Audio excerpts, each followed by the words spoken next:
and welcome to Brilliant Creatures. This is the show where you can meet some of the world's most amazing animals. I'm Stephen. I'm Gail. And here are some of the stars on today's show. There's baby foxes. In today's Do It Yourself, we'll show you how to find and look after your very own family of foxes. And we meet Josh, who had a terrible encounter with a very dangerous mystery creature and survived to tell the tale. And Stephen's scared of snakes, but is his fear something he was born with, or is it something he's learned? Well, you can find out on today's Brilliant Creatures.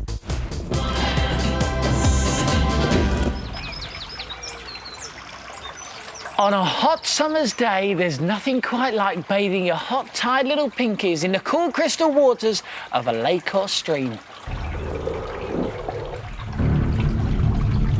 But be careful, because lurking just centimetres away could be one of the world's most deadly predators. The fearsome freshwater shark!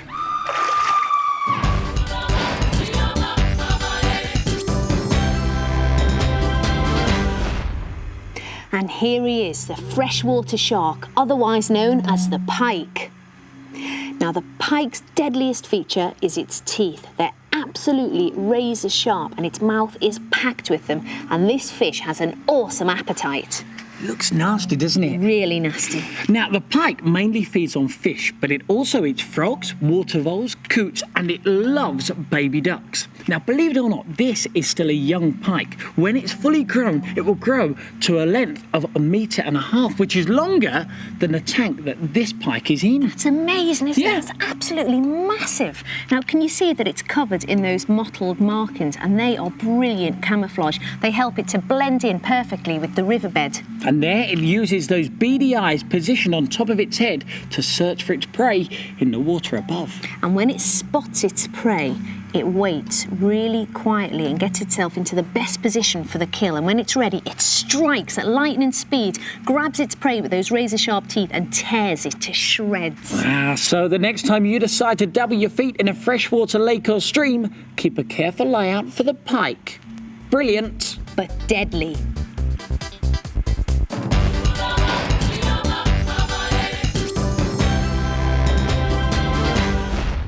OK, now's the part of the show where we're going to put your and Stephen's animal knowledge to the test.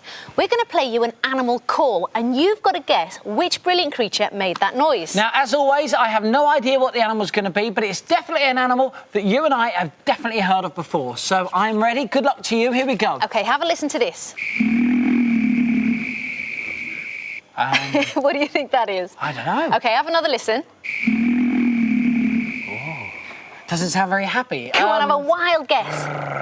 I would say it's got to be... He's got absolutely no idea. It's a rhino. A what? It is. It's a rhino. Now, rhinos are usually very quiet animals, but when they're excited, they do make these low grunts, and they can also squeal. So, Stephen, your record is appalling at this. I hope you're doing better at home.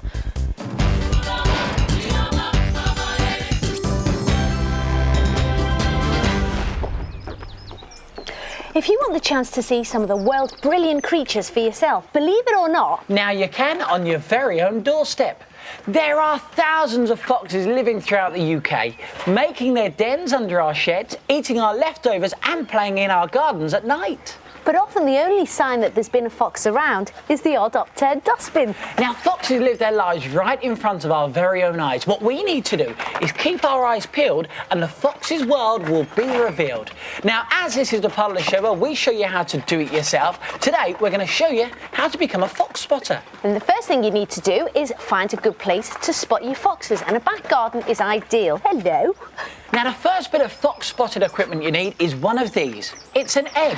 What you need to do is leave it out overnight, and when you go back the following day, if it's disappeared, then that means there's a fox nearby. Because foxes love eggs, and they're the only animal in the UK that will take an egg whole. Other animals, when they find an egg, will break it on the spot where they find it and eat it there. Now, to encourage foxes near you, you have to feed them regularly. You see, foxes have an inbuilt clock, which means if you feed them at 9 o'clock every night, Trust me, within a couple of weeks, they'll get used to that. They'll be waiting every day at 9 o'clock for their supper. Now, apart from eggs, you could put out some dog biscuits, or here's something I didn't know. Foxes have got a sweet tooth. There's nothing they like more than a big fat jam sandwich, so put one of those out and they'll love it. And before you know it, you'll have a fox or even a family of foxes visiting you.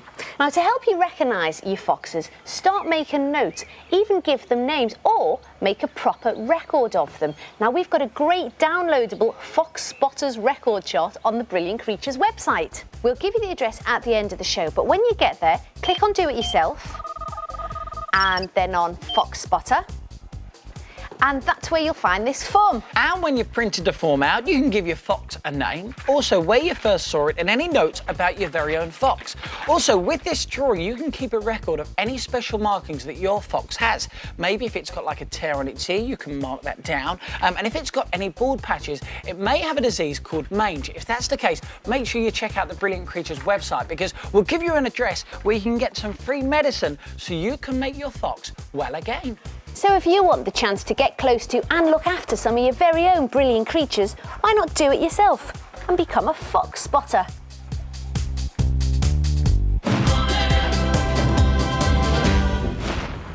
This is Josh Hopkins, who last year survived a terrifying close encounter with a large creature. Josh, tell us, what was the creature that attacked you? It was a black leopard. A black leopard? Well, let's have a look at Josh's story.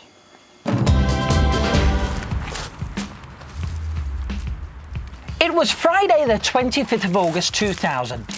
Josh Hopkins had been busily building a camp with friends near his home in the small village of Trellick, South Wales. Josh noticed that his black and white cat Sylvester had followed them to the camp. So he decided to carry him back over the fields to his house.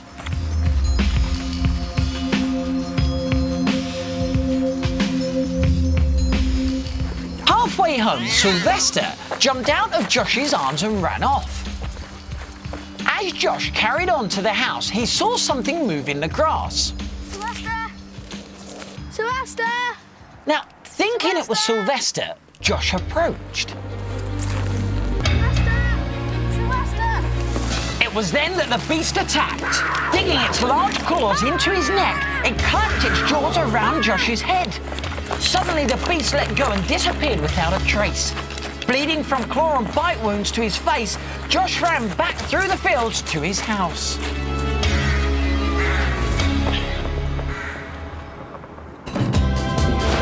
Oh, wow, Josh, that must have been absolutely terrifying. Now, we've all heard these stories about these mystery big cats that are wandering around in the countryside. Do you really believe it was one of those that attacked you? Yeah, definitely. Definitely. Well, come over here and have a look what we've got in the studio. Well, look at this, Josh. We're lucky enough to have a black leopard in the studio today. Now, does that look like the same animal that attacked you? Yes. It does. Was it as big as that? A little bit smaller. A little bit smaller, but it must have been really big to reach up and grab your face. So what bits of it look familiar? Well, the tail was a tiny bit bigger. The tail was longer on the cat that attacked you? Yeah, and the little patches underneath his... Because he's got those markings underneath, hasn't he? Yeah. And is there any proof that it really was a black leopard? Yeah, cat experts measured the scratch marks on my face. These photographs of Josh's injuries were examined by Danny Nineham of the Big Cat Society, who said the 4 scratches on Josh's left cheek were 26 millimetres apart and 100 millimetres long, which matches a black panther's pad mark. Well, thanks very much for coming in today, Josh, and telling us your story. I think you're a very brave lad.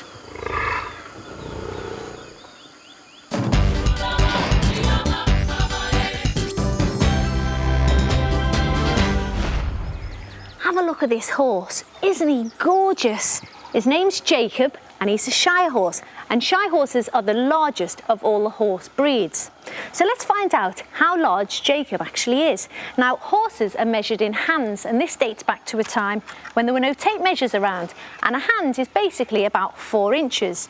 And you measure a horse from the ground up to his withers or his shoulders, or you're having a little kiss.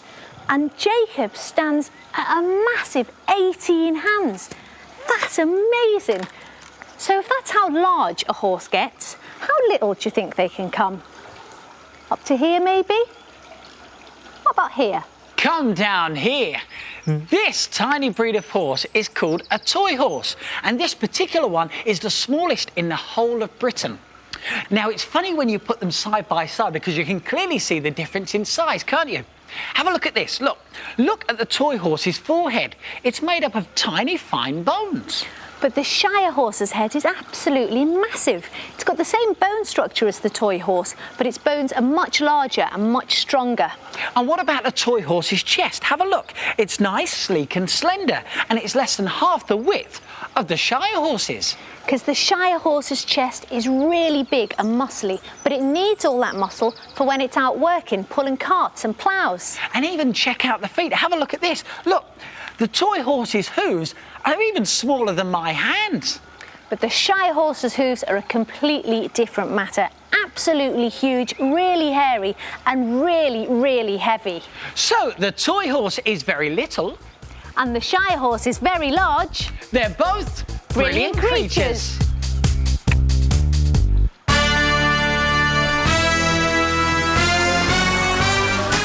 Card 4 of 10. Name, Geospider difficilis, also known as the sharp-beaked groundfinch. Special power, bloodsucker. These pretty creatures are in fact the bloodthirsty vampires of the bird world. Feeding on injured animals and even wounding the healthy with their sharp beaks, they stab at the wound until the blood flows freely and then settle down to drink.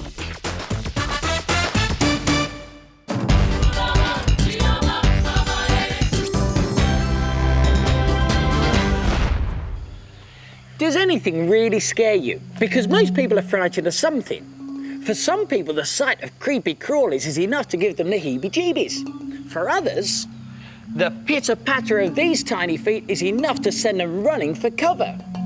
But the one animal that is guaranteed to totally freak me out every time is the snake. Now, my fear of snakes, I think, is totally natural, and I do think I was born with it. You know how frightened of snakes I am. I know, you are terrified, and it's something that I don't understand because I'm not frightened in the least, as you can see. But is a fear of snakes something that you're born with, or is it something we learn?